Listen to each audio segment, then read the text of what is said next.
Olá pessoal, nos últimos vídeos a gente viu como lançar uma exceção e como capturar uma exceção na linguagem Java.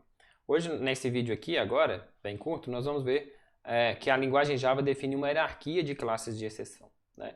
Uma exceção em Java ela é lançada com um objeto que contém os detalhes de uma falha de um programa. A gente já viu que para lançar uma exceção a gente usa a palavra-chave throw e cria um objeto do tipo exceção com as informações daquela exceção.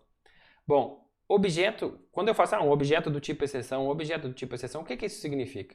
Isso significa que é um objeto que faz parte dessa hierarquia de herança especial aqui. Ó. Então, toda exceção em Java usa uma instância de uma classe que pertence a essa hierarquia. Então, quando eu fiz lá um throw new runtime exception, olha aqui onde está runtime exception. Runtime exception é uma classe que herda de exception, que por sua vez herda de throwable, que é lançável. Ok? Então, qualquer exceção que a gente for usar, sejam as do Java, por exemplo, quando é um problema uma variável com a ponta para null, é o null pointer exception. Quando é uma posição inválida num vetor ou numa lista, é o index out of bounds exception. Quando é um erro interno de, por exemplo, imagina que você compilou o seu programa, mas depois você pode fazer esse teste aí. Se você for lá e apagar um ponto .class de alguma das classes lá na pasta onde está o seu programa e tentar executar o programa, vai dar um erro de class not found exception, que é classe não encontrada. E por aí vai. Tem várias classes de exceção já implementadas na linguagem Java e a gente pode criar a nossa própria classe de exceção por algum motivo, ok? O que importa, o que define que essas classes são classes de exceção e não uma classe qualquer, é que elas herdam de alguma das outras classes de exceção, o que acaba formando essa hierarquia de classes, ok? Em resumo, então, a gente pode dizer que toda exceção em Java é uma subclasse de throwable, é uma descendente de throwable, certo? Então, ela é uma subclasse direta, como exception erro, ou é uma subclasse de outra, subclasse de outra, que no final das contas herda também de throwable. Existem diversas classes dentro dessa hierarquia que a gente pode utilizar, né? Então, quando a gente fica mais habituado com a linguagem Java, né, ganha mais proficiência, a gente aprende quais são os tipos de exceção que a gente deve usar, ou a gente ainda pode criar a nossa própria classe específica na hierarquia de exceções, a gente vai ver por quê. Por que existe mais de uma classe de exceção, né, e não só a runtime exception? É porque muitas vezes só uma string com a mensagem de erro não é suficiente, a gente precisa de alguma informação adicional que permita ou recuperar do erro, ou então pelo menos fazer um log, né, gerar uma mensagem que dê mais informações que permita corrigir o problema que está acontecendo. Então muitas vezes uma exceção é gerada e não tem muito como recuperar ali para o usuário, mas pelo menos dá para a gente fazer um log, né, colocar uma informação no arquivo que o usuário possa mandar lá para quem desenvolveu o sistema, e aí quem desenvolveu o sistema vai verificar os detalhes da exceção para poder corrigir o problema, ok?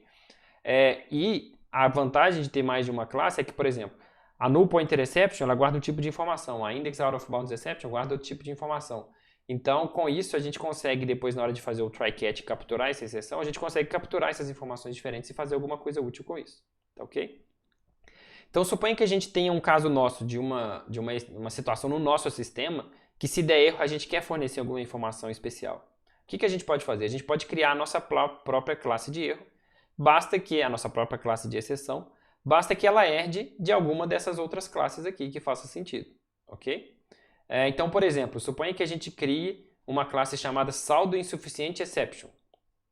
Para que a gente vai usar essa classe? Toda vez, lá no nosso exemplo lá da agência bancária, que for feito um saque, mas não exista saldo suficiente para fazer o saque, ao invés de eu simplesmente retornar false, ou lançar um runtime exception, eu vou lançar um throw new saldo insuficiente exception.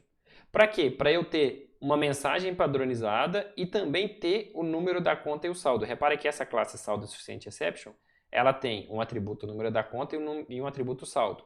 Então, quando eu der um throw new saldo insuficiente exception, eu vou ter que passar o número da conta e o saldo. E isso vai ficar guardado nesses atributos.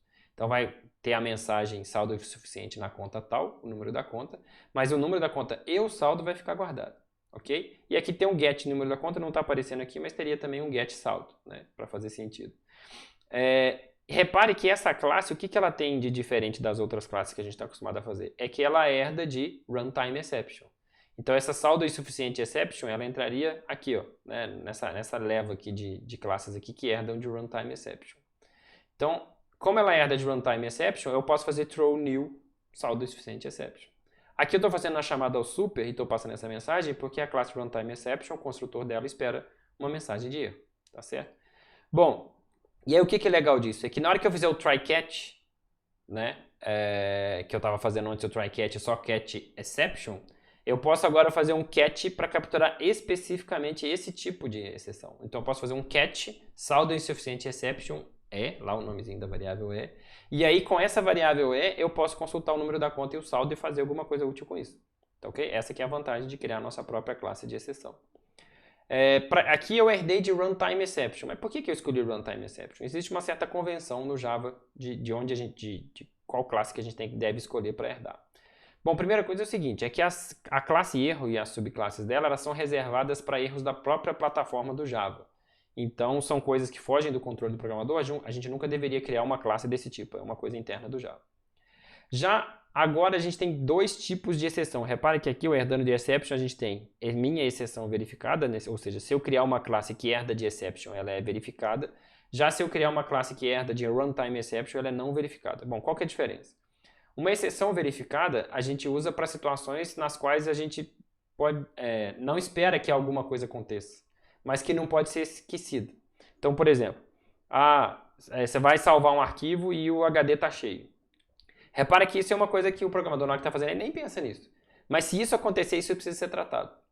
Então, uma exceção verificada, a gente vai ver depois com mais calma, é que significa que o compilador vai verificar essa exceção. Então, qualquer exceção, né, que seja que herde de exception, com exceção do runtime exception, se não tiver um try catch para tratar essa exceção, o compilador vai apontar. Então, é uma forma da linguagem tem de lembrar, opa, essa exceção aqui você precisa tratar, viu? A gente vai ver um exemplo disso daqui a pouco. Já uma exceção não verificada é para as operações onde deveria acontecer, são aquelas que nunca deveriam acontecer em uma operação normal e geralmente indicam um erro lógico no programa, certo? Então, acessar uma posição indevida de uma coleção, usar uma variável que aponta para null, fazer o saque lá numa conta que não tem saldo, é coisa que não deveria estar acontecendo. Então, tem um erro de lógica. E nesse caso, a exceção é não verificada. Quer dizer que você não é obrigado a fazer um try catch para tratar essa exceção, tá? Essa diferença entre verificada e não verificada vai ficar mais claro nos próximos vídeos. Por enquanto é importante saber que se herda de runtime exception é não verificada, se herda diretamente de exception é verificada. Aqui a gente pode herdar também das subclasses de runtime exception, né, ou das subclasses de exception. O que importa é que se subindo na hierarquia eu chego primeiro em runtime exception, é não verificada. Se eu chego primeiro em exception, ela é verificada. Ok? Aí, como eu disse, né, as exceções não verificadas elas descendem de runtime exception e tem um comportamento que a gente viu até agora. Já as exceções verificadas elas são tratadas pelo compilador. Então vamos pegar lá o nosso exemplo da agência bancária e vou mostrar para vocês o que acontece quando a gente tem uma exceção verificada. Vou abrir aqui, vai demorar um pouquinho para abrir. Mas como eu disse, a exceção verificada, o compilador verifica para a gente se ela foi tratada ou não. Aqui eu tenho nesse nosso código um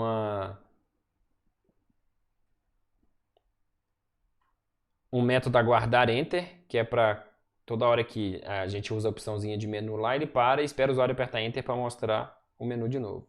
Então eu vou lá nesse método aguardar enter. Repara que a única coisa que ele tem é uma chamada aqui system.in.read. Ou seja, ele espera que o usuário digite... Aqui está falando para ele digitar enter, mas na verdade é qualquer coisa que ele digitar vai ser lida e aí o programa vai continuar. Então, o system.in.read espera que o usuário aperte alguma tecla do teclado. Tá ok?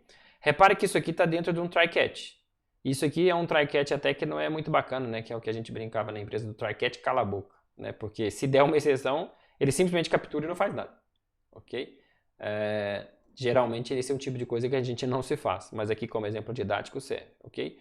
O que eu vou fazer aqui é o seguinte, eu vou comentar esse try catch, tá? Suponha então que o try catch não exista. Eu vou fazer só o system.in.read e vou agora compilar o meu programa. Repara que deu erro, Possível exceção do tipo java.io.io exception necessita de tratamento. Essa linha deve estar dentro de um try catch. Acrescente throws para essa exceção no método relacionado. Então o que ele está dizendo aqui? Essa exceção que pode ser gerada dentro desse método read, que é essa exceção do tipo java.io.io exception, ela é verificada. Ou seja, ela é uma classe, essa é a io exception, que herda lá de exception diretamente. isso significa que eu sou obrigado a tratar. Aqui, ó, fazer o try catch. Ou, e a gente vai ver depois no próximo vídeo, que se eu tenho também a opção de não tratar, desde que eu deixe claro aqui na declaração do método que ele pode também passar esse erro para frente. Tá? O fato é, eu tenho que... Repare que isso aqui obriga o programador a fazer alguma coisa. Né? Não tem como não fazer nada em relação a essa exceção IOException. Ou você coloca o try catch, ou você aponta aqui que essa exceção pode acontecer, como a gente vai ver no vídeo para frente. Então a diferença da exceção verificada e não verificada é isso. Se a exceção fosse não verificada, o código ia compilar aqui normalmente sem problemas. Mas como ela é verificada, né, se eu não colocar um try catch, ele vai reclamar aqui que eu tenho que tratar. Então é uma forma de me forçar a lembrar de tratar essa exceção. Então esse try catch aqui ele é um try catch cala a boca porque na verdade eu não tinha nada para fazer. Se der erro, deu, beleza, não vai fazer diferença no meu programa. Mas eu sou obrigado a colocar o try catch porque o compilador me obriga. Tá certo? Isso aqui é uma exceção verificada. Bom, isso vai ficar mais claro no próximo vídeo, porque no próximo vídeo eu vou ensinar como que a gente cria a nossa própria exceção não verificada e enfim, como que a gente trata isso. Tá certo? Até lá.